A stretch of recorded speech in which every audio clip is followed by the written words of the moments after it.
Hello everyone. We're just waiting for others to join in and we will start the session soon. Am I audible? Just doing a quick audio check.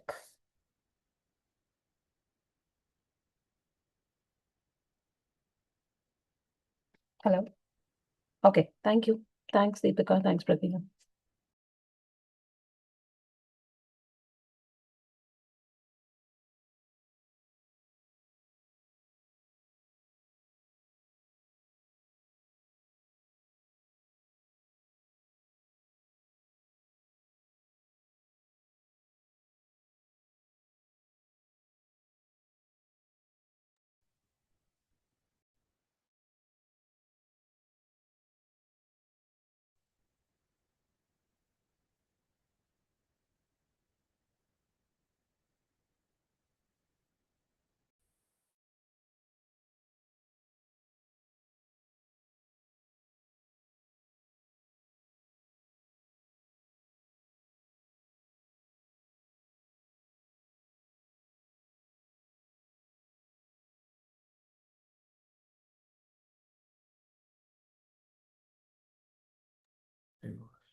Hi Pooja, I should remain co-host, na? Stay co-host.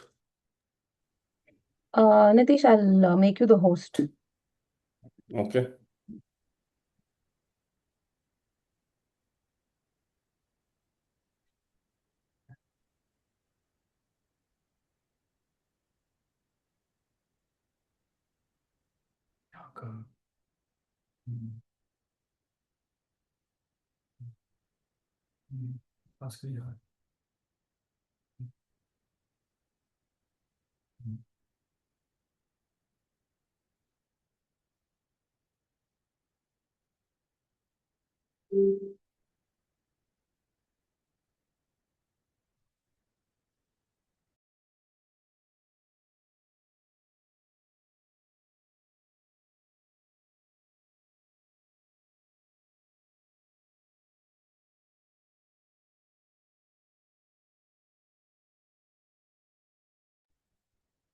Okay, we'll just wait for a couple of more minutes and we'll start the session.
Okay, I think we have attendees who have already joined in, so I'll quickly introduce.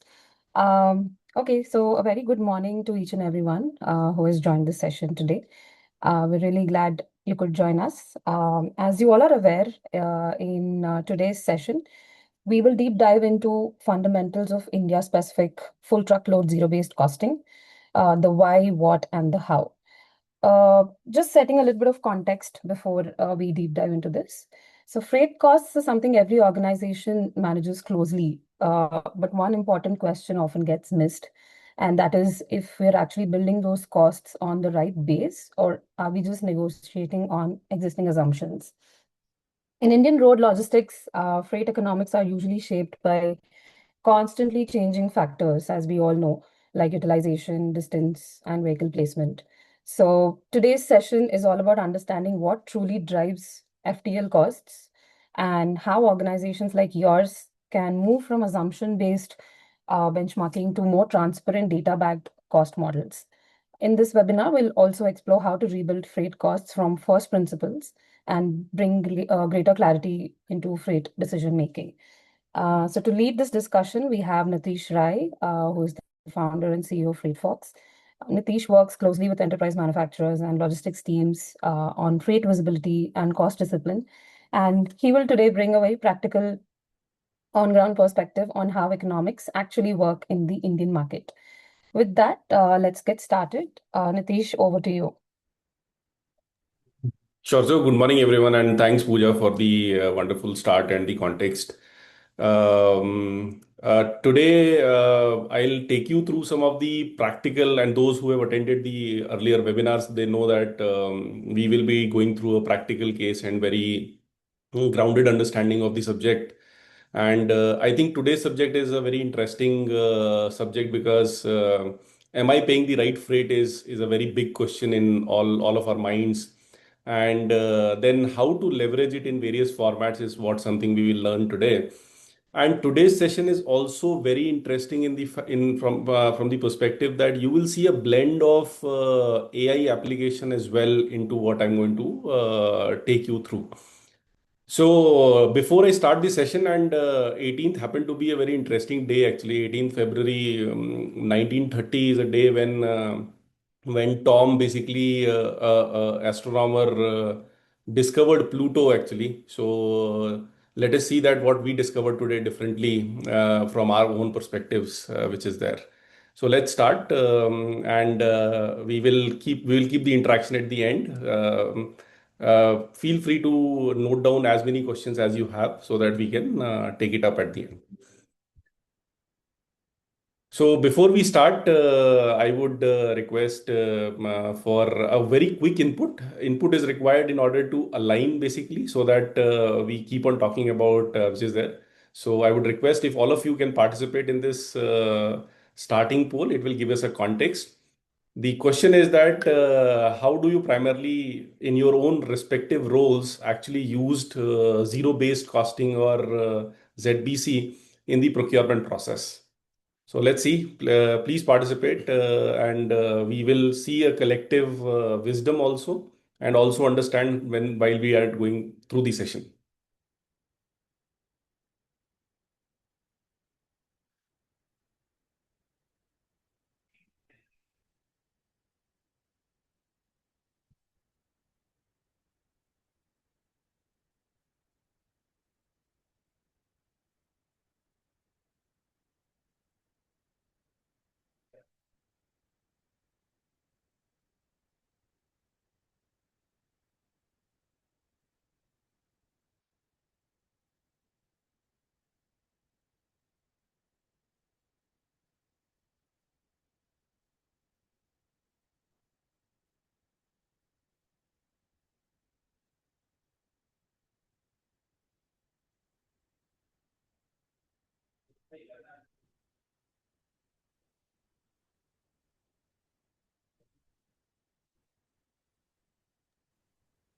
I would request all of you to just quickly put an option, but whatever comes to the mind.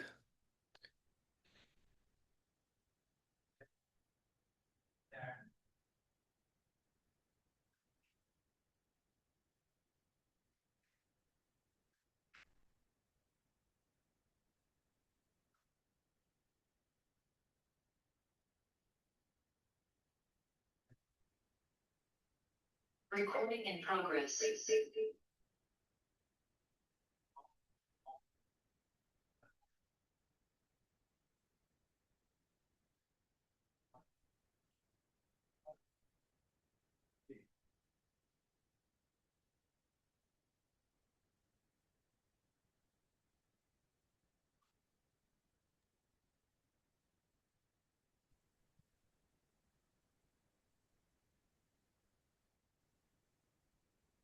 Shall we end it, Nitish, the poll? Yeah, I think good. We should Okay. proceed. Yeah. Okay, I'm just sharing the results. Yeah. I hope all the participant can see the results. And as expected, and this is where why I started with this is because this is the exact thing which we are going to cover. So most of you are talking about rate guardrails, as in used to understand what and how the prices are going to behave, and also as a contracting strategy. So decision and am I on the right track or not are the questions which will get answered as we move along further into these slides. So thank you for your participation. Let's go ahead and understand more about it.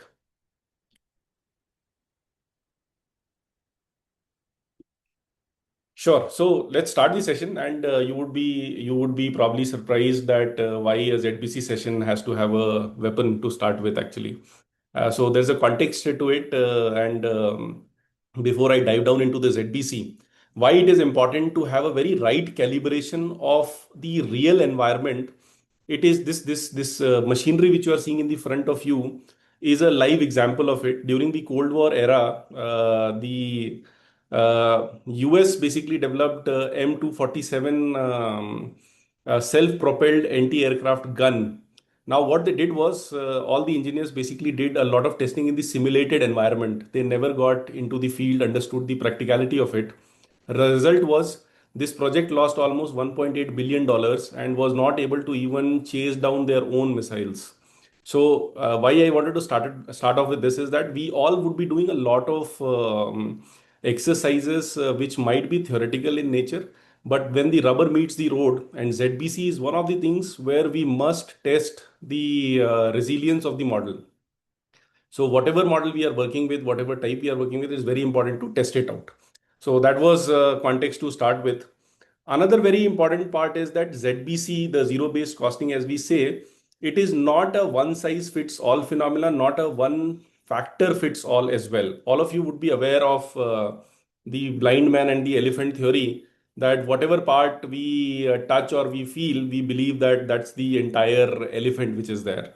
Now, this is also true with ZBC because we tend to touch down on certain perspectives which we know of, but we tend to also leave out a lot of things which are very specific to us. We will learn about those as we go into the session. But not one factor fits all is a very, very important aspect of zero-based costing, and it varies as per industry, organization, region. A lot of things are the factors which are associated with its behavior. As I said, not one size also fits all because everyone will require a different model of ZBC based on our own practical industry applications and as well as specific to what we are operating.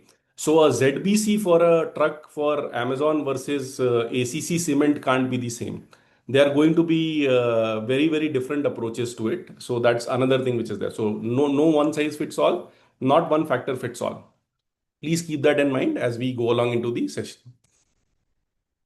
And one more very interesting aspect is we are going to talk about ZBC, so we must remember where it all started. The person who started this is Peter Fair, who was working with Texas Instruments, and back in the day was the seminal author of what we know today as zero-based budgeting, actually. A recommended book if you are interested to deep dive further, a very, very interesting book, seminal paper written by, it was published in Harvard to begin with, actually, and that is where it all started. Now, since this is a webinar, but I would still say that in your mind and in the chat, you can always put up your inputs. That what is the biggest cost element according to you in logistics? All of you are some or the other way related to logistics and looking at this webinar. The some of the factors which come to our mind very, very quickly is either fuel, toll, utilization, maintenance, driver, truck, etc., etc. Right? However, just to share with you that the biggest cost element in logistics anywhere in the world, not just in India, is none of them actually, but by far and by strong mileage, uncertainty leads the race. If you look at the biggest cost element, which basically logistics has come up in the recent times also, and even if you look at your own data, and we'll dive down further into it, is the uncertainty part. Obviously, practicality says that we have fuel as one of the largest costs in India, whereas it becomes manpower when we are talking about US or Europe. So that's those kind of changes would be there. Now, coming to the subject for today, very quickly diving into what do we mean by ZBC? What does it mean in terms of for us as an organization, and how should we segment ourselves that where we are in this entire journey actually before we understand further? So, zero-based costing, or we also call it as actual reconstruction of cost. We call it as ARC in the FreightFox terminology, which is basically reconstructing the cost base from the scratch actually in order to understand what is it. Now, if you look at the maturity or your own stage right now, why it is important? Because that is where you will be able to drive your directional efforts to. So on this side, you see there is dynamic calibration. Now, what do we mean by dynamic calibration is how often we are equipped to actually run the ZBC again and again. So is it that we are doing once in a year on the Excel sheet and then following it over the years? So how dynamic is our calibration of the market, equipment, GVWs, gross vehicle weight of the trucks, etc., which is there? And what is the granularity of cost element we are looking at? Are we just looking at a very high level kind of numbers averaging out everywhere and then keying in into Excel sheet and then finding out the cost and all? Or are we equipped to go granular in this? Now, if you look at the both the direction, you will find yourself in one of these spots. Now, I would leave it to your judgment, and we might follow through after this with a detailed questionnaire. If you want to assess further into this, do reach out to us. But if you are not doing, if you are doing more static calibration as well as very high level averages of the cost elements, then you are basically in this side, which is negotiate and pray. What do you mean by negotiate and pray? Is that we have very rigid rate cards. We have not basically understood the market changes. A very important thing is, for example, that the manufacturers have moved their gross vehicle weight capacities from currently 9 metric ton to 12 metric ton, but we are still doing ZBC based on 9 metric ton. So those kind of things are going to be very stale in the overall setup which is there. Now, if we are doing static but our granularity is good, that is our model is covering for a lot of factors which are there, we are informed but static. When we say static, we are still not able to use this ZBC as a decision tool actually. So if we are doing static mapping, it is good to understand and imbibe, but we'll not be able to really use it in the action, which we'll see as the session goes along. If we are doing dynamic calibration, but our cost granularity is not very high, then we are dynamic, but we are opaque. When I say opaque means the example I gave, that what is the cost rise which has happened across the various truck models which we are using, for example, year on year.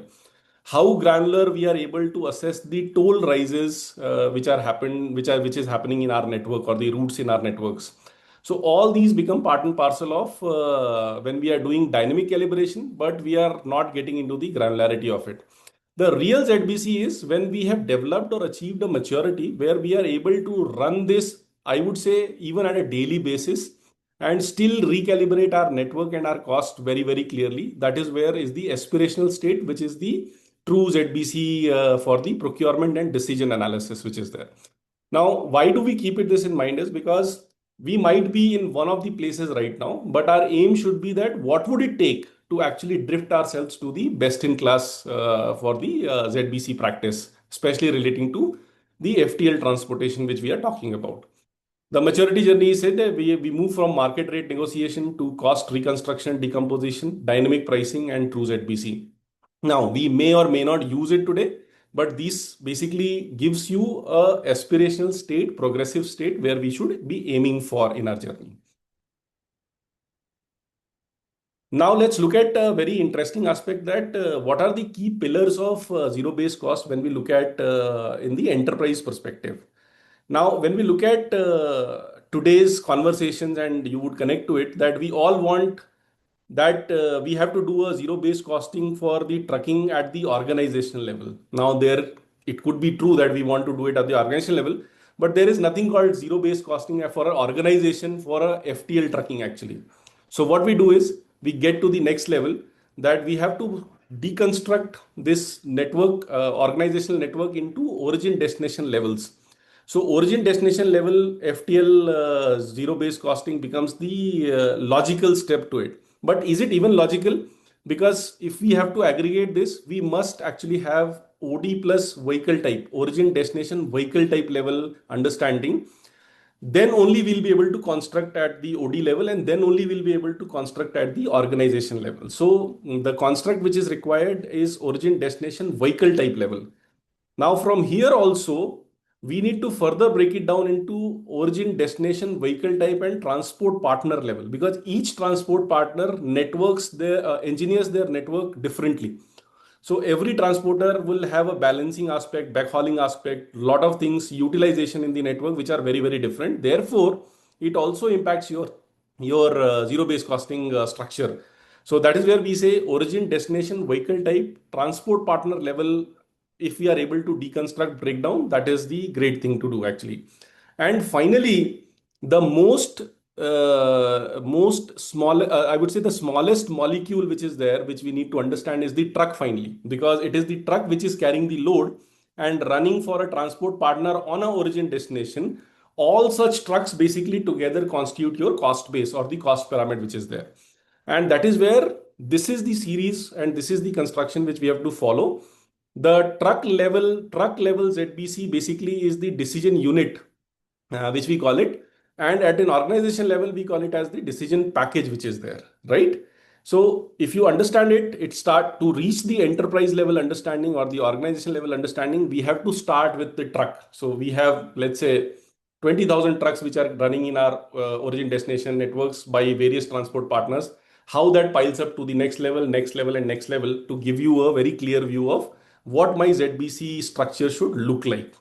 Now that basically brings to our next set of, I would say, question. Before that, sorry, I just missed one part, but we understood. So the higher on this level you are, so the higher up you are in terms of averaging out and aggregating the metric, the more is the vanity metric. So ZBC is behaving more as a vanity metric. So it's an exercise which you are doing just to probably justify or do something, but it is not actionable. The deeper you go to the trucking level, it becomes more and more actionable, it becomes more and more granular, and this helps you to take the critical decisions either during procurement or during negotiations or during planning, whatever we are involved in. So that is what is the aspect which we have to break down the structures to. And that brings us to the next interesting part, that now please share that now, based on the understanding which you just got, where is your current ZBC maturity, you would say, whether you are at L0 level, which is at the best level, or you are at L1 level, L2 level, L3 level, or L4 level. So L4 is the most averaged out methodology, and this would give us a good insight in terms of understanding that are we able to leverage this today's understanding better as we go from here.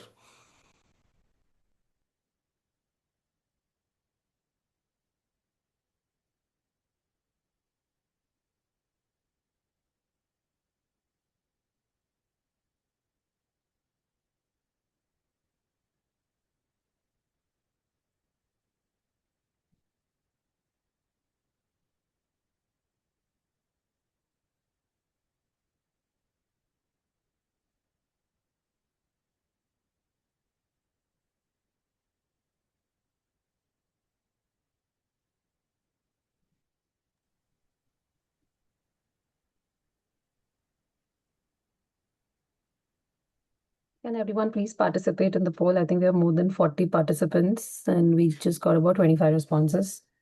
Yeah. So all of us are from logistics, so let's be responsive. That's our key characteristic, I would say. So let's quickly finish this so that we can get into the interesting part of the session.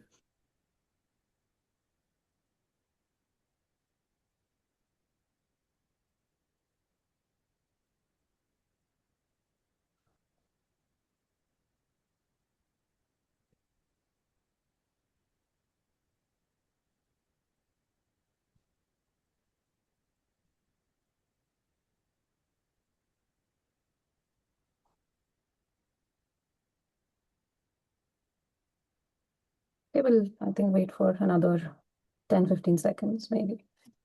Sure.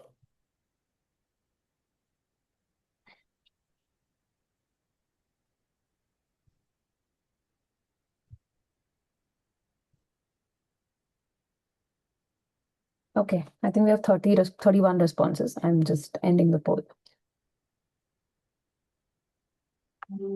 Great. We are doing slightly better than the Lok Sabha elections. Super. Yeah. So great. Thank you everyone for participating. And we have again array of things. So we very good to see that there are ODVT level understanding which is there. ODVT transport partner level also there is an understanding which is there. And at a truck level also we are having some inputs which are there. So great. Now, in the coming part of the session, we will observe that how granular we can go or how well we can conceive this entire framework actually, which we are going to talk about. This will also give you an opportunity to reflect upon this answer as well, that whether the maturity level which we are perceiving is really there or there is a room for improvement which is there, and we'll get to it as we move along from here. So moving into the next part of the session, what are the elements which basically helps us to build or actually reconstruct the cost in the trucking basically which is there. So the arc elements, as we say, the actual reconstruction of cost which we are doing for FTL, we are looking at variable trip expenses as one of the major aspects which are there, which all of us talk about. And the second is the fixed expenses, which is the overhead, including fixed capital, everything which is are part of it actually. Now, if we further divide the variable trip expenses, we all know fuel expenses, on-road expenses, driver wages, maintenance are the larger heads which are there. Let's look at the fuel cost. Basically, the diesel price and the mileage, vehicle mileage are two important factors. This is by far the number one factor in India right now. So in India right now, in the FTL trucking, the highest cost is fuel. All of us know this. And a very closely tailing element is toll rates right now, right? And the network is evolving. We are having more expressways, therefore the tolls are going higher. We have to leverage speed to actually optimize cost and not really look at as a pure cost element. So that is there. Then we have on road, as I said, toll which is there. Then the management fee which is there, the RTO or checkpoint, sales tax, entry, a lot of other things which are to be handled while we are doing that trip. The driver wages, again, there are various structures which exist in the market. There is on one spectrum we have let's say some advanced companies which are paying very good salaries straight away, fixed salaries plus an incentive of 1 rupees per kilometer based on their time to serve, etc. On the other hand, we still have conventional payers which are still doing, let's say, a very low base salaries to the drivers with a rupees per kilometer based on truck type, or covering diesel, or giving percentage of the freight which they are earning.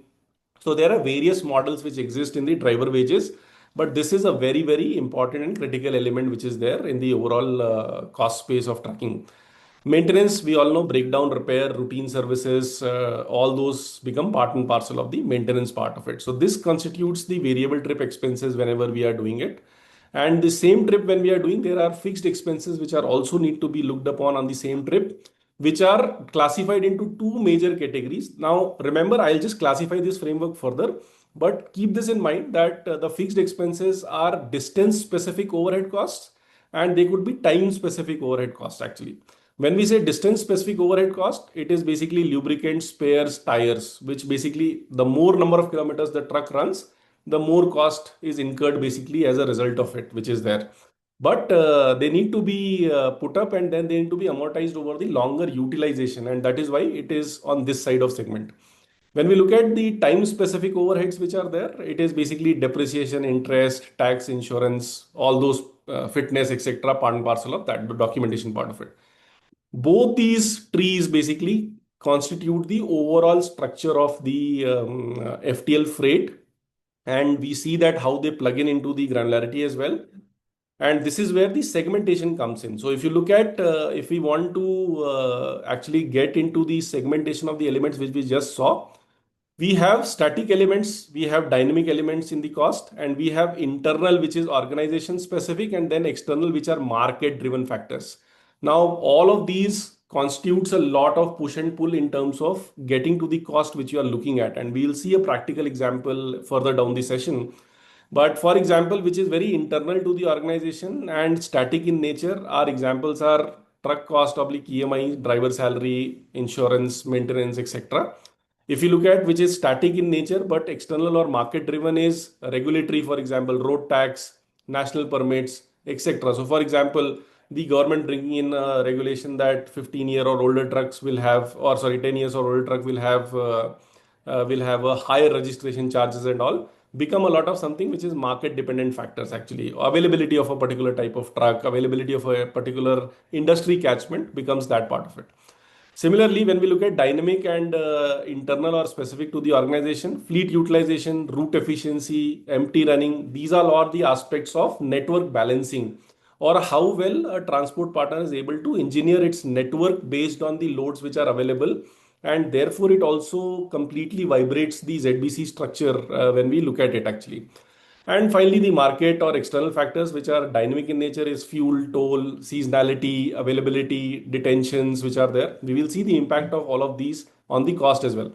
When we plug all these factors together into our models, which needs to be built for specific organizations, we achieve a zero-based cost structure at rupees per ton kilometer or rupees per trip or rupees per kilometer as it suits us for a specific network operation.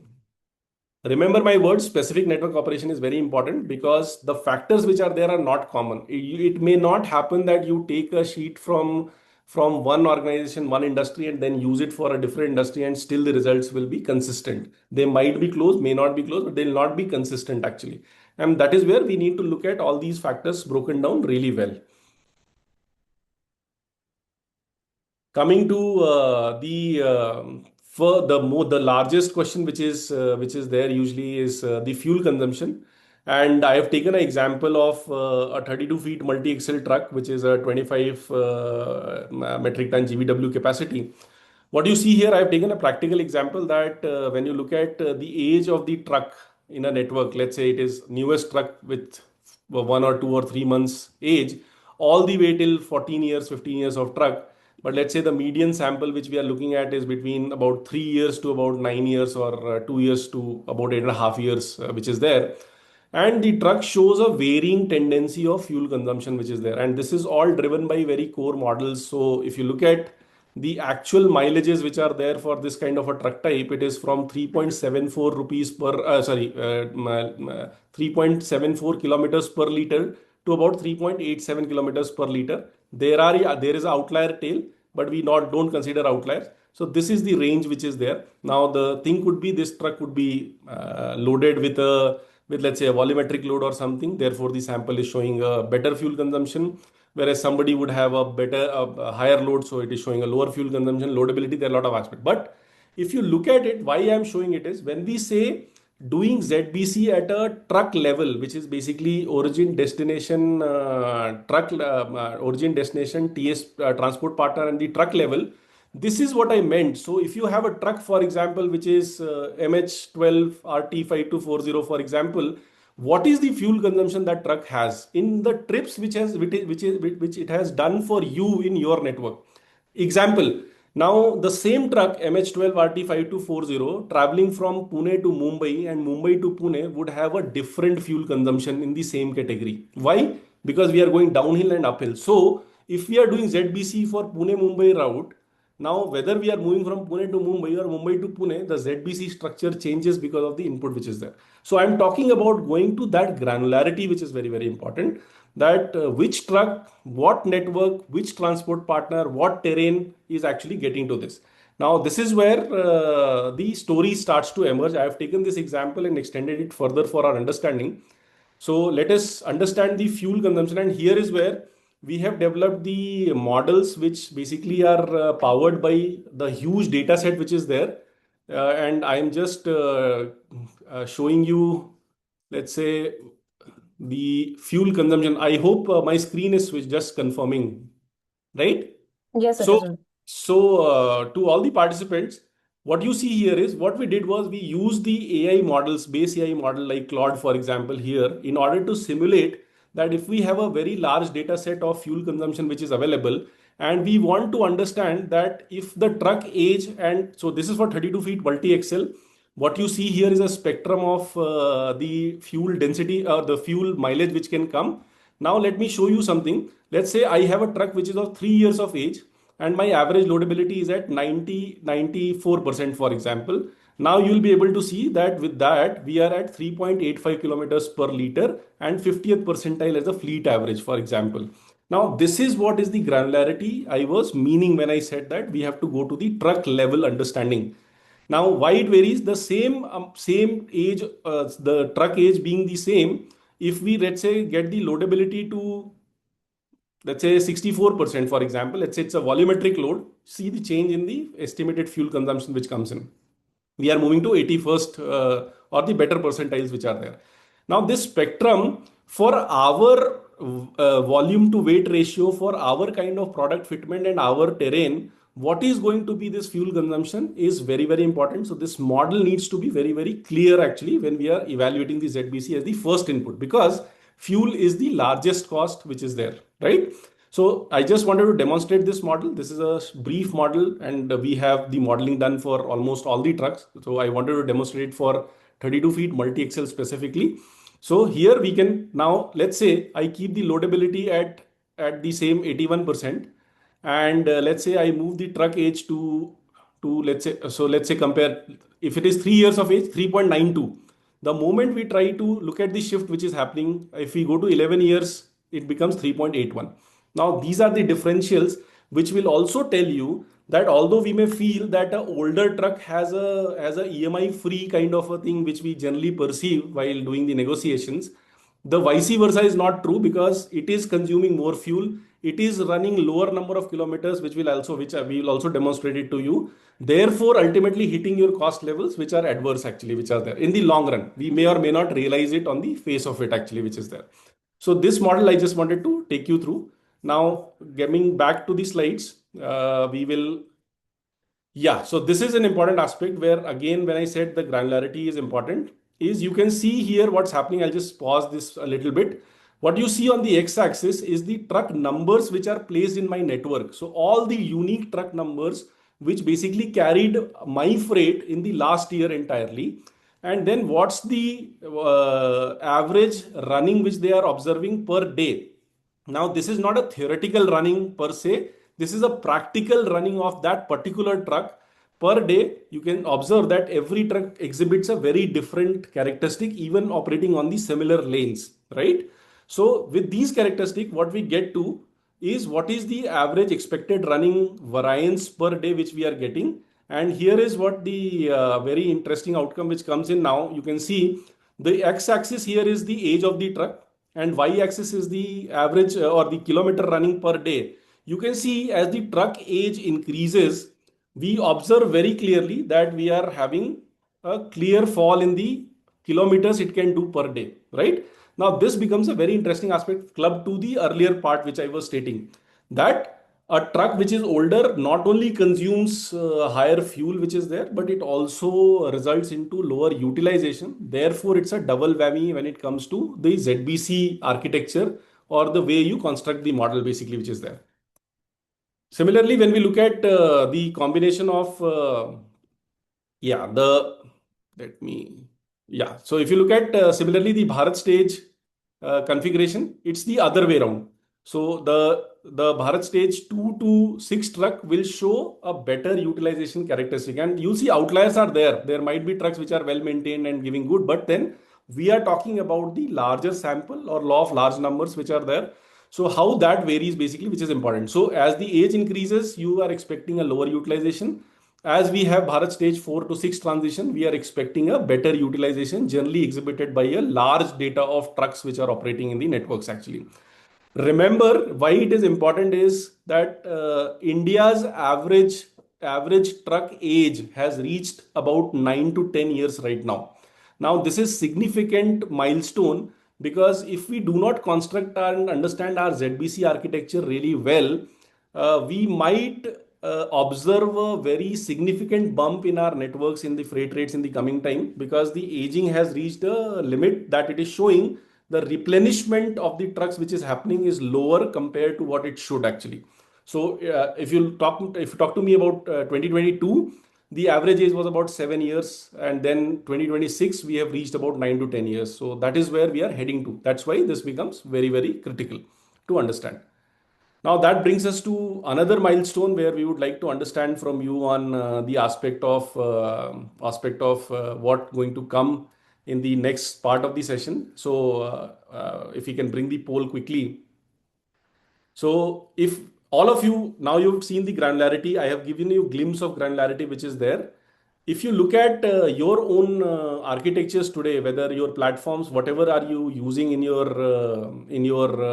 organizations, are they effectively able to provide you this granularity, or are they able to provide you this kind of insight wherein we can have the truck level mileages, as we saw, the truck level utilization, the Bharat stage characteristics, the age characteristics which are there. That is where you will be able to gauge that the granularity. Now connect this with the L0 to L4 and now to this, and you will understand that what I was trying to make a point home.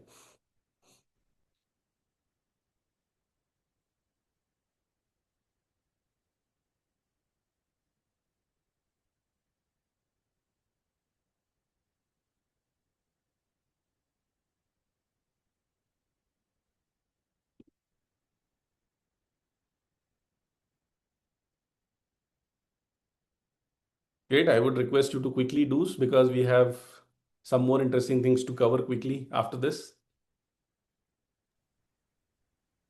All right. I'm just ending the poll. Yeah. Yeah.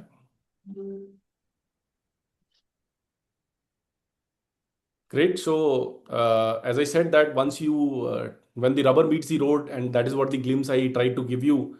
And as rightly you are stating that the legacy systems are not very, I would say, not completely in sync with the reality which we need today in the dynamic world where we are in.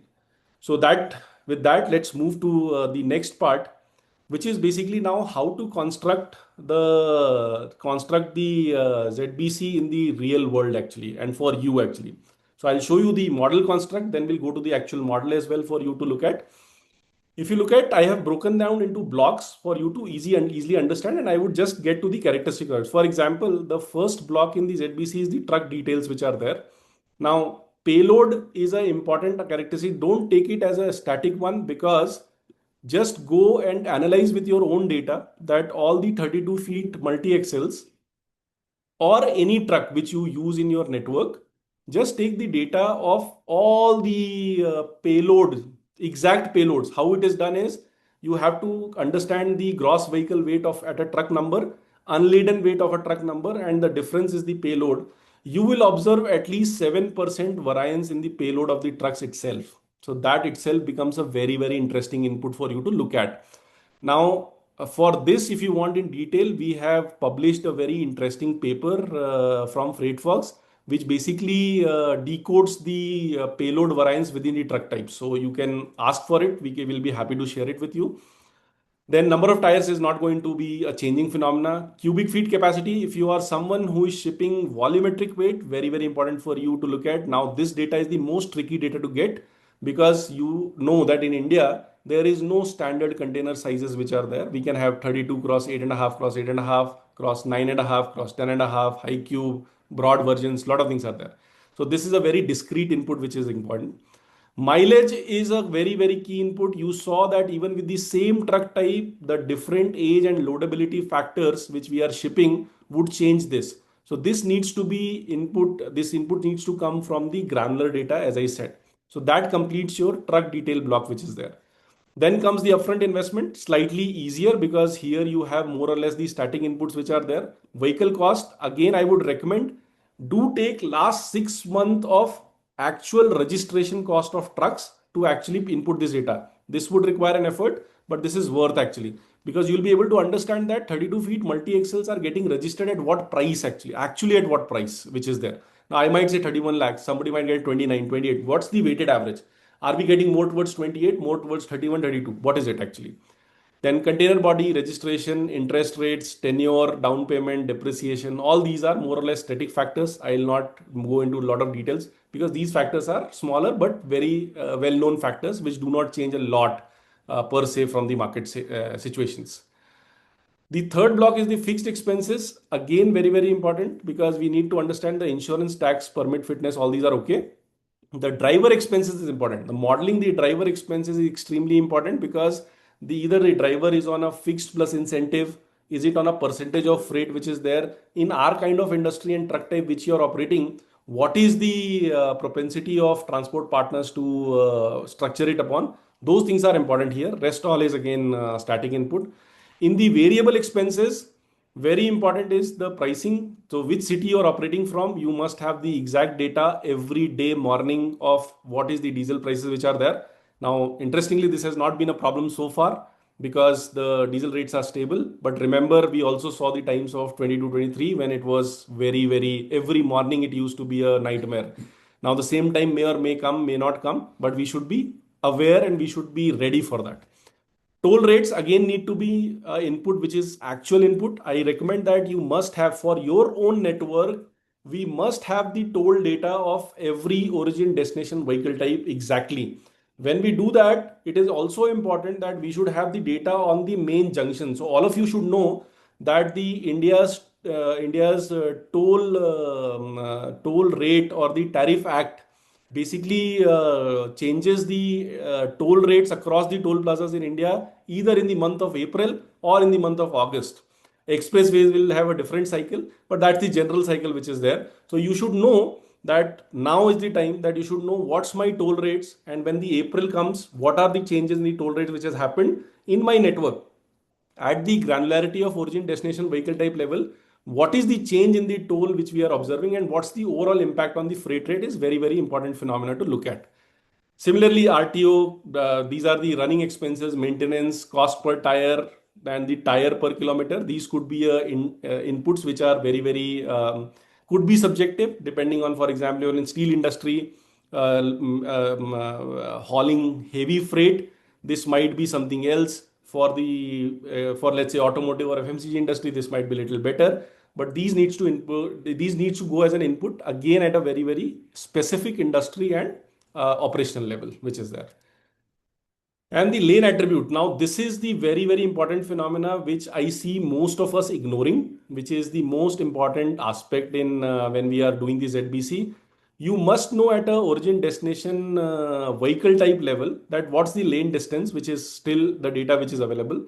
What's the transit time? Now, when I say transit time, it is not the static SLA which you provide to the transport partners. Please remember, what I'm referring to here is that we should measure the actual transit time which is there. So, for example, if I'm operating a truck from Bhiwandi to Nagpur, and let's say if I'm taking the normal highway, my transit time might be 1.5 days, for example. Whereas if I'm taking Samruddhi, it might be 16 hours, for example, right? So I might be at zero point 0.4 days, for example. Now there's a lot of variance which is here, which is there, and that is why we must know what is the transit time max minimum 90th percentile for our network. So P90 is very, very important because 90% of our trips are either lower than that or in that range which is there. What are the days lost usually at origin? So days lost at origin means what? What kind of detention characteristic we show as a manufacturer. Similarly, what kind of days are lost at the destination based on the backhauling probability. Now you should model for the backhauling probability, which is another subject which we'll take up in the next probably set of webinars. But with the backhauling probability, you would be able to understand that what is the overall days which are lost in loading and unloading and then getting at load actually again from the destination where it is going. Lane imbalance ratio is again a very, very interesting aspect, that are we in a producer zone or are we in a consumption zone? So for example, if we are in Maharashtra, Gujarat, Karnataka, we are generally in the producer zone. Producer means we are producing more than what we consume in these regions. Therefore, they are always a demand tight market which is there. And then imagine a market like Gorakhpur, Eastern UP, Bihar, Odisha, Jharkhand. These are consumption heavy markets because they are consuming more than they produce. Therefore, whenever a truck is traveling from, let's say, Bhiwandi or Mumbai to, let's say, Jamshedpur, it is going to charge or front load the freight while going because of that imbalance, because the probability of getting a backhaul freight at the right rate is very, very low. That is what we call it as the lane imbalance ratio. Now that's again a subject of another webinar where how we estimate the lane imbalance ratios, which we'll take up. But we need to have this data as well for our lanes, which is there. And then what is the margins which transport partners normally take? You can understand from the listed companies or from the fleet operators that what are the margin levels they operate between. Typically in India, the FTL trucking operates as low as in the cement industry, like 3.5% margins, to as high as 15-16% margins for e-commerce or 17% for e-commerce, etc., which is there. Now, those are the spectrums which we need to be very clear on. Now, this is where we get to the actual model which I was trying to tell you about. So once we build all these, construct all these things which are there, then we actually arrive on a model which looks like this. Now, this is an indicative model wherein you have the truck details, all those details which I said, all the variable, all the costs which are coming in, and it automatically calculates that what is going to be the cost like. So for example, at the as is scenario what I have taken, we have the freight rates which comes to is, let's say, minimum. So this is for Bhiwandi to Nagpur as an example, what I've taken, 32 feet multi-axle truck. We have 51,000 to 55,000 as the freight or the ZBC, which comes to with a 7% margin. So the base cost is at around 46,500 for this kind of a truck. What we also need to conduct is the sensitivity analysis in our network, that based on that particular margin profile and the zero based cost construct, what is going to be my impact on the freight. So for example, from 5,000 kilometer per month at 69.3 rupees per kilometer for the truck, the moment we go to 7,000, it drops by almost 9 rupees. Now, if you see kilometer utilization, the moment we go to better utilization, let's say 10% utilization, you will see the fall sharper, which is there. So from 66 to almost 61, which is happening because of the better this utilization. Similarly, if the fuel consumption goes up or down, the model further tells you that, okay, where are you going to move? Are you going to move towards, let's say, the lower spectrum, higher spectrum, where is going to be? So you will be able to estimate that what's my freight rate profile which is coming to. Here you can see the sensitivity on the fuel rate which is there, and based on the utilization, we are able to pin down that what is the right ZBC or right zero base cost construct with the reasonable margin which we must be paying for on that particular lane. So this becomes extremely important in terms of your entire modeling. This is dynamic model. This must start keep learning as the model improves, which are there, right? So this we already covered, I guess. This is the truck which we were talking about. Now, quick, I would say another round of inputs from you, if you can have that up quickly. So as you saw the ZBC, the modeling, and now we have reached almost at the last end of the spectrum. What do you feel where the zero-based costing, according to your understanding, creates value in the cycle? Is it before the RFQs, during the RFQs, or during the contracting, during the billing? What's the best value you get, or at what time you get the best value out of such models? Can we keep this a little quick to all the participants, please? Sure.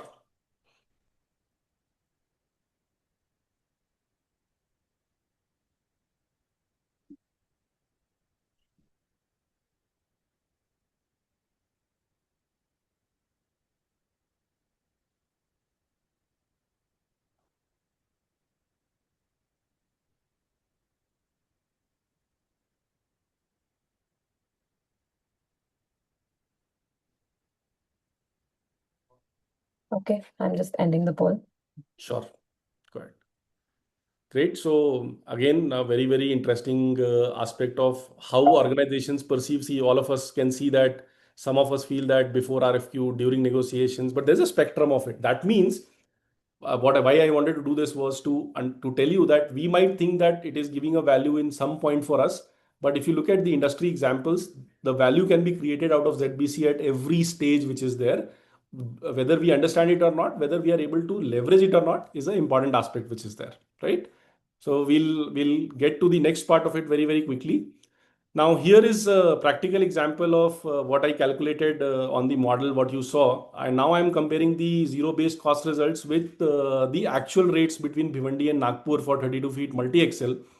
You'll observe that the base cost at 0% margin, because I've taken 7% there. So the number was at 51 roughly. Now it is, let's say 43,000, 44,000 is the base cost, which is there at 0% margin. Now this is the market rate, which is there across the year on that particular lane for that particular truck type. If you look at in the month of around March end, it has achieved 66,000 in the market, which is the highest cost at 42% margin. If we look at from the base cost, right? That means there was a market spike which was there probably at the year end FIN phenomena, which is there. If you look at the lowest, which is there, it is in the month of somewhere around December, which is about 48,300 rupees, which is operating at about 4% margin in the market, which is there, right? So what we need to understand is when we do the profiling, when we do the ZBC, our aim is to reach here that based on the market which is operating, where our contracts are sitting. Now, where our contracts are sitting basically defines that during the execution, what is the probability of placement failures we are going to see. Now, this also I would like to just quickly demonstrate you with one of the models, wherein you will say that what we did was we actually developed on the for the Bhiwandi Nagpur 32 feet multi-axle lane that what is the probability of placement of a truck based on the year's profile if we happen to be at 53,000 rupees in freight. So let's say if our contract raise is 53,000, the placement, the probability of you getting the placement same day is 46%. If you go further down, it reduces. If you come further up, now if you reach, let's say if you want a 90% SLA, for example, now this is where it is important because as I said, the ZBC has to be very specific to you. Do you want speed in your network? Is SLA important to you? Can you live with lower SLA? Can you do D+1, D+2? All those things become part and parcel of this decision because if on a Bhiwandi Nagpur lane, if we want year-long reliability that our placement efficiency should be 90%. When I say efficiency, it is basically the same day placements or the let's say the tender or the indent to the placement cycle time, which is basically 6 to 8 hours. 90% SLA required, 60,000 should be the freight rate. Similarly, you can simulate that if I can live with let's say 70% or D+1, D+2, then I can further come down to 54, 53 or so. So this becomes a very, very important modeling decision for you. And I wanted to practically demonstrate it for one of the lanes, which I have taken as an example, right? So that's again a function of placement efficacy, my SLAs, my requirement. Therefore, the ZBC becomes a tool for you to decide this as well, to put a perspective on this as well. Coming to how ZBC acts as a decision lever when we are doing the contracting or when we are doing the negotiations, it becomes another very important that how our freight decisions are made. And that is where I quickly take you to the fourth model, which I was referring to. Based on the Bhiwandi to Nagpur profile, which I created along the ZBC, along the market, along everything what you saw, now I have reached a profile where let's say I wanted to understand if I finalize a freight which is 48,000 on this lane. See, the model is already taking too low. It is risky actually. When I say risk, it is telling that we are at a place where the failure rates could be higher. Now, let's say I say if we decide at 55,000, it is saying negotiable. That means there is a room which is there, which is available. Now, if we go to higher side of the spectrum, let's say 65,000, it is already telling you it is too high. So imagine in the real time for all your lanes, when you are getting inputs from the transport partners who are putting the RFQ or setting up the RFQ or responding to your RFQ, you must have this in dynamic positioning so that we know that which freight rates are the outliers, which freight rates are the in the right zone where the negotiation and the value discovery probability is going to come in. So if I say 51,000, for example, it is below market, caution. So these kind of granular models you need to build at a OD, VT level, TSP level in order to be, and the power of data lies here. The power of data or the democratization of information to leverage the decision is the most critical aspect which I wanted to drive home from this. When we look at another aspect and don't go into equation, we will share this and we will have a larger conversation on this, but we feel detention is harmless. Now, detention is not harmless, and we all know that we tend to take it lightly. You see, I have demonstrated an example where a 32 feet multi-axle truck, when the transport partner quoted, let's say, for the RFQ, they perceived that the days lost total at origin and destination put together is, for example, say 2 days or 1 day, for example. And then when they started actually operating in your network, they realized that it is about 4.5 days. See, their margin construct basically comes from 14% to 7%. Now, how it impacts you is that because if you do not understand this element in your zero-based costing model, structure it well, the next cycle of RFQ when it comes, or even between the contracts, the transport partner tends to drop the contracts. They tend to say that we will not be able to honor this contract because we presume that we'll be able to make money on, let's say, margins based on assumption, but that's not holding true, right? This also erodes your relationship and your I would say perception as a shipper in the market. So be very aware of the fact that we must consciously try to work progressively towards lowering the detentions which are there. The impact of detentions can be brought by this calculation. We'll share it, but probably detail it out in another conversation when we'll do. Now coming to the last part, you would be surprised that you will see that, okay, the ZBC is coming to be 43,000, 44,000, but my freight is 50,000, 58,000, 57,000. Why? Because freight is not just ZBC. ZBC is just the base cost.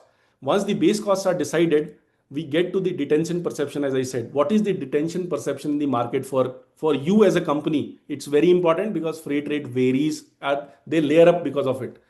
What is the payment term we are operating with? Are we a 90, 120-day company? Are we a 15-day company? That also makes a lot of difference. Then what is our lane consistency? Are we doing what we are saying, or are we not doing what we are saying, or are we not at all aware that what's going on in the network? Lane skewness, month end phenomena. How skewed are we at the month end wherein we are asking transport partner to place 80% of the capacity contracted in the last 3 days? Now that also impacts the freight rate which is there. And finally, the debit perception, which is basically about the debit characteristics of an organization, that how hard, how fast it is, how fair it is in terms of assessment of damages, assessment of debits which are there, and the local market characteristic. Local market characteristic means the broker diffusion in the market, the availability of brokers in the market, how that is behaving, all that becomes cost construct. With that, we will have one more last poll quickly for you to look at, but that comes to the end of the session, and I wish you all happy learning which is there, and we will take the Q&As now. I request probably 10-15 minutes of extension if we can, and then cover the questions which are there from all of you. So we'll be more than happy to connect with you. You feel free to reach out to us. We have a lot of informative things also for you to look at, go through it, and have constructive dialogues. So thank you all. Thank you everyone for the patience, and I hope we learned something. Sure. Pooja, request you to let me know if you have the queue up of questions which are there after we close this. Yes, Nitish. Yeah. Yeah.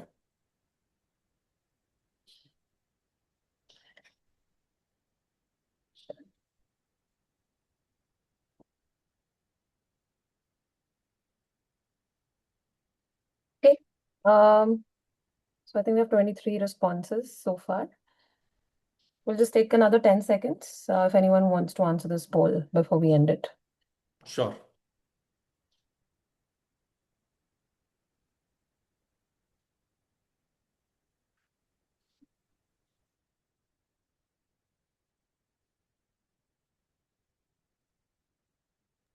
Okay. All right. I'm just ending this. Thank you so much, everyone.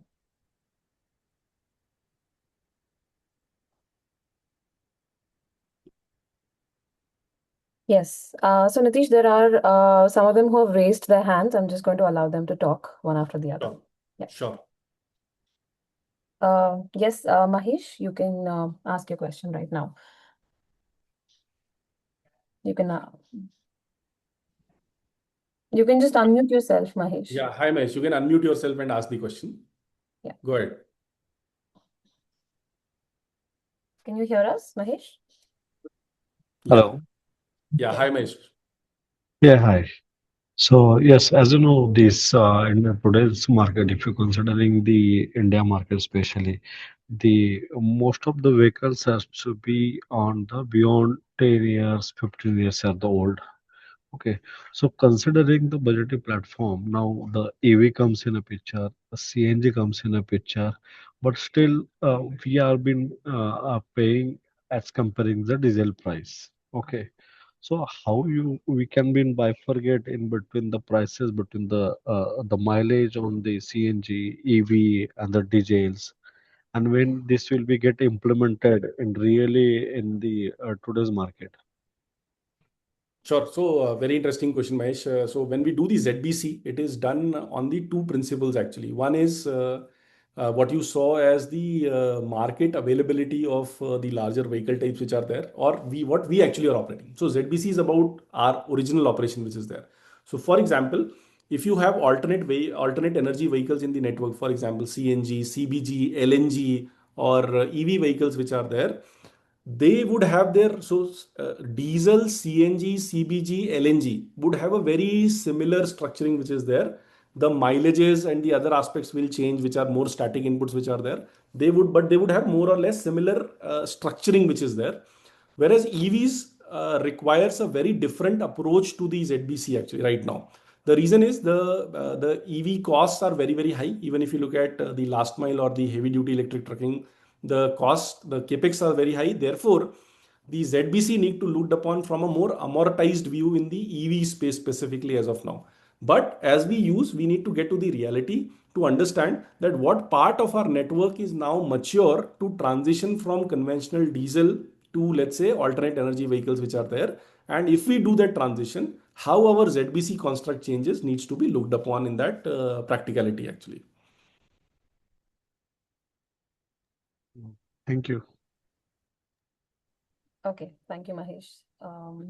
Okay, now coming to the next, we have Raju. I'm just allowing you to talk, Raju. Yeah, hi Raju. Yes. You can unmute yourself.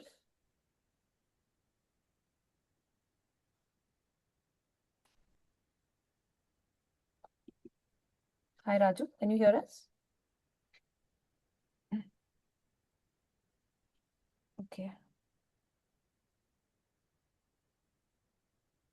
Okay, I'm just going to go to the next person. It's we have Sachin Goyal. Yeah, hi Sachin. You can unmute yourself.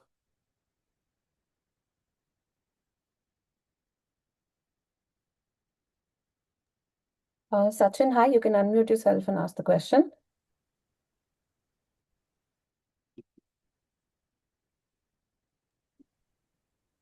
Okay, not sure why. Oh, yes, I think he's unmuted. Yeah. Yeah.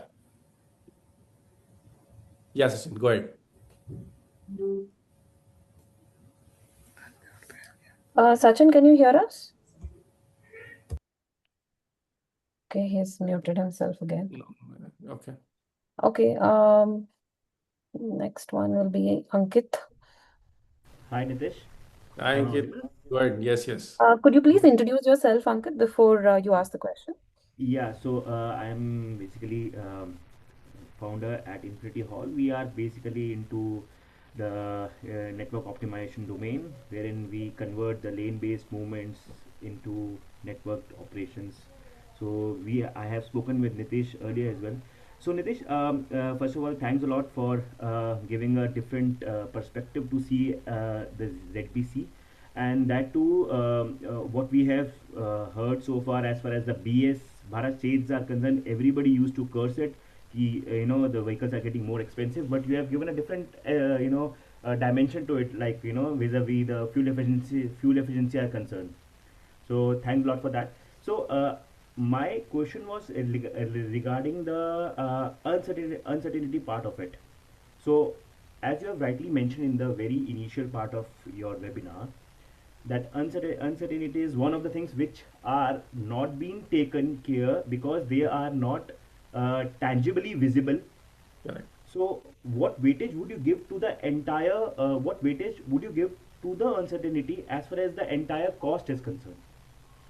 So, Ankit, it's a very interesting question, and thanks for sharing about you as well. Uncertainty remains, according to me, one of the highest weighted phenomena which acts on all the parameters actually. So, when I say uncertainty, it's a layered breakdown. So, uncertainty of the network engineering, uncertainty of the mileage, uncertainty of the utilization, uncertainty of detentions, uncertainty of debits, all these in the ZBC Okay. perspective creates a construct actually. Now, out of all this, if you look at few factors which are natural and they are part and parcel of the trucking, but the factor which you are referring to is very interesting because if the uncertainty of engineering a network by a transport partner can be given better by the or enterprises or organizations, that requires what? It requires proactive forecasting. We already do demand forecast for our products, right? We can do truck forecast as well. So if the truck forecast transportation planning is done proactively and with the kind of seriousness which it requires, then it would release that uncertainty to some extent. I am not saying it will completely go, it will never go, but it will reduce. And once it is reduced, we will see the transport partners able to optimize their networks, run their networks better. And once they run their networks better, you get better utilization and hence the better cost which is there. So, not always, so the biggest lever of engineering or helping a transport partner engineer their network better basically translates into a better cost for us as an ecosystem ultimately.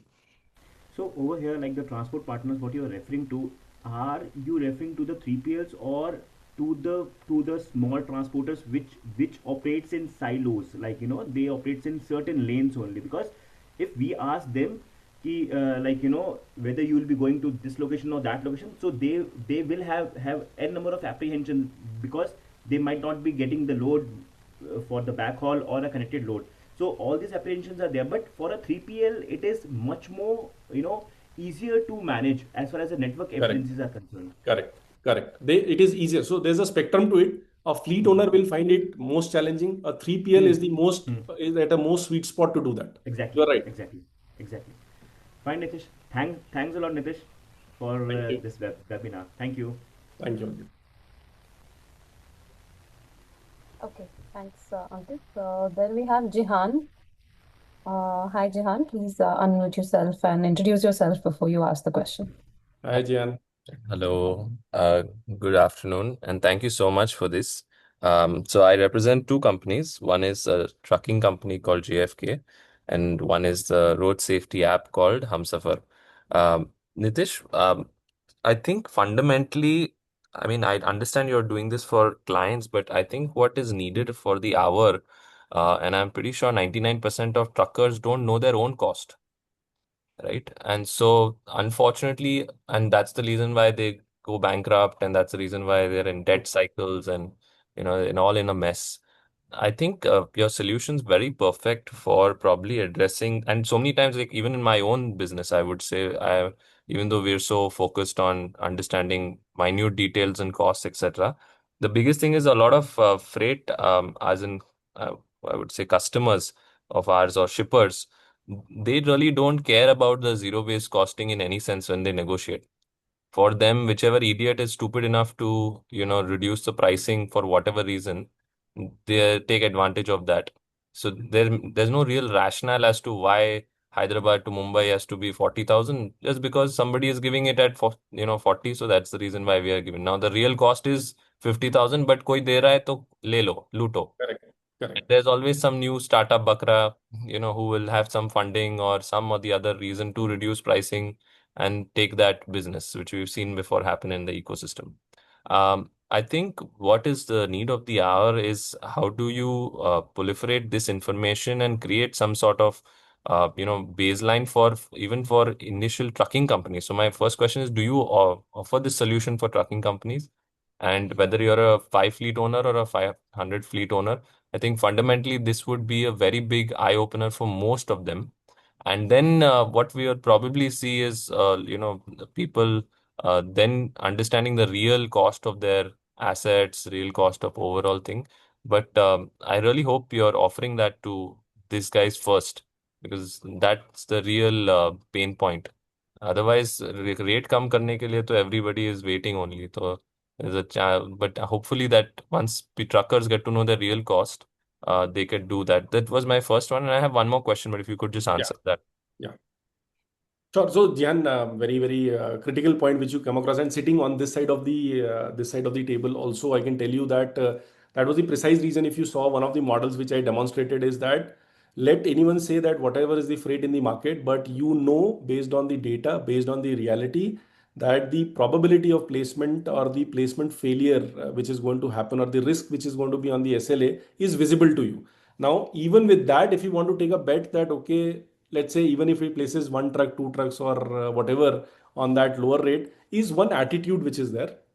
What we recommend always to the shippers and manufacturers and enterprises is to have a very conscious view of it, because it disrupts the entire setup, actually the way it is going on. And we know that the rates are not feasible. They might be because of, let's say, gaining the market share, etc., which is there. So one thing is, the shippers, at least wherever we work, Jehan, we are very clear that what is your risk appetite actually looking at this.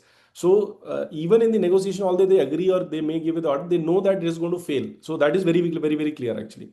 On the second side of it, I totally agree that this kind of awareness is required on the fleet owner side as well. Right now, our solution dominance or the designed for the manufacturers and enterprises as of now. But I'll take this conversation offline with you, that how we can help the transport, because I personally, we as a company understand that space of small fleet owners and the on the truckers a little lesser compared to what we understand on the manufacturing and the network ecosystem which is there. But would love to speak to you after this offline on this. Sure, sure. And yeah, I think what you're talking about as a company also, typically if you have visibility on freight from customers, network optimization always will probably be which is one factor I don't think you mentioned. And I'll give you a Yeah, small example of which is my favorite one, is what Syntex did with Nirma, which correct. was put Nirma bags and Syntex. But that is one. But then there is also other places where we've found synergies for companies. So let's say one of our clients and the other client is on the other end and trying to match them and say that, hey, why don't we do a tri-party kind of arrangement? So I Absolutely. think reverse haul is one big pain point for almost all truckers and freight movement. So if cargo owners can actually collaborate with each other and you can facilitate that as a tech platform, I think that is always going to be also a big factor for savings. Because Absolutely. ultimately, I think why the purpose of doing zero-based costing is to save money. I think that could also be a interesting thing to look at. No, absolutely, Jan. So, technical optimization is one of the key pillars we actually follow through. In fact, with the shippers as well, and we do not consciously name it as reverse or backhaul, because then there'll be a challenge in terms of who pays the higher and who pays the lower. So we promote something called as collaborative trucking actually. So Love you can have the network collaborations which can be enabled via the platform based on the propensity for the organization to come together. So we are already doing it in small pocket, but the right idea, we would also love to scale on that. perfect, perfect. Great. Thank you so much. Appreciate your time. Thanks, Jan. Okay, thank you, Jehan. So Nitish, I think we just have a few more questions that they've posted on chat. Uh, Sure. so I'm just going to quickly take them. Yeah, yeah. So, okay, as a manufacturing organization who outsources the transportation, all these details are not available with us. Then how do we benchmark the lane rates before floating RFQs? We have details available at OD plus VT plus annual number of trips.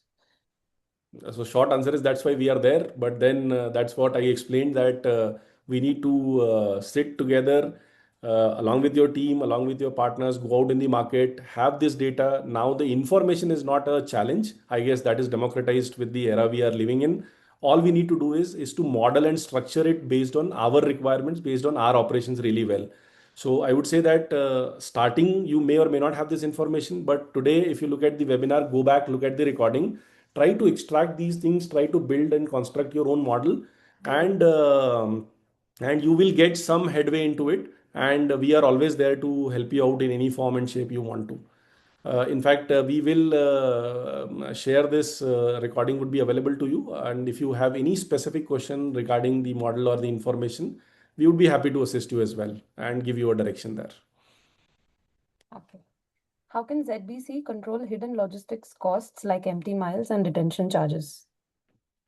So very, very critical question, and that is where we say that when you run the spend analysis or spend analytics at the start of your procurement cycle, you always have to have the broken down construct. So, for example, when we do a true ZBC, a true ZBC is basically about getting to, let's say, if a truck can operate a potential to operate, let's say, between Bhiwandi and Nagpur with the Samruddhi Expressway, it can operate about 11,000 kilometers in a month.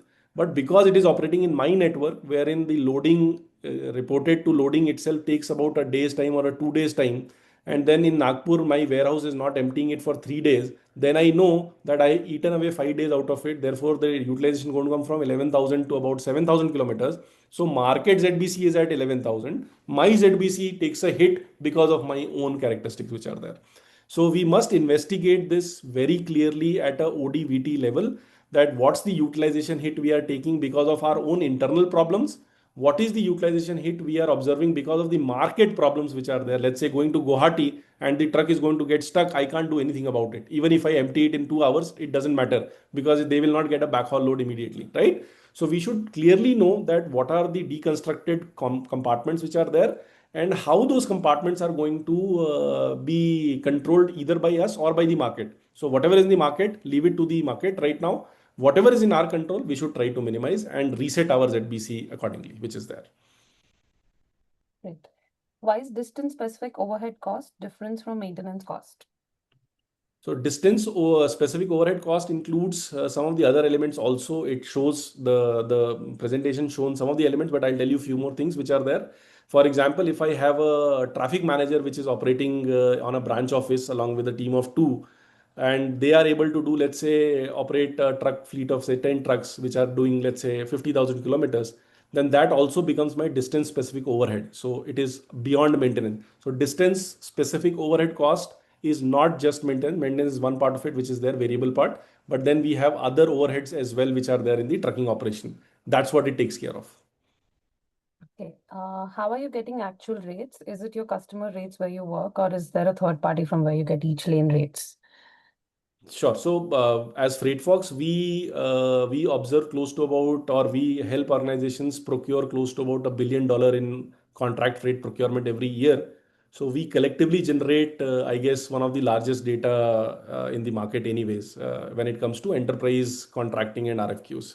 So that is a primary source. Along with, we have the external sources of information as well, which is basically automated in terms of the spot market rates which are going between the brokers and the transport partners as well. So those are the feeds which are there to estimate the rates or to have the rate trend on a lane basically. Okay. I think one last question. Products like lubes where stacking will be a problem. FTL is not always possible. How to handle those cases? What factors to fit into that model? Sure. So that is where we have to take the networks as this is the precise thing and very correctly said by someone.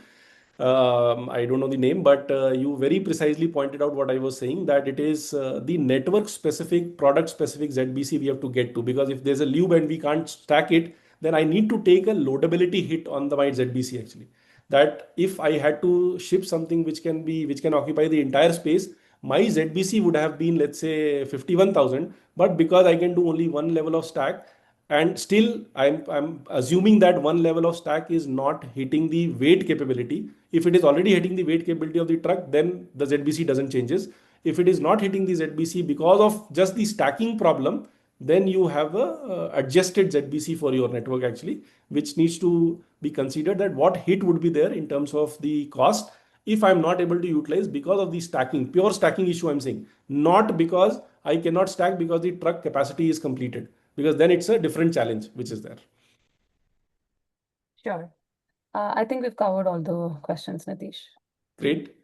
So thanks, Pooja, and thank you everyone for the patience. And we would be happy to take any questions. You feel free to write to us and reach out to us on any queries you have. Thanks a lot, and have a great week ahead. Yes. Thank you so much, everyone. Yeah.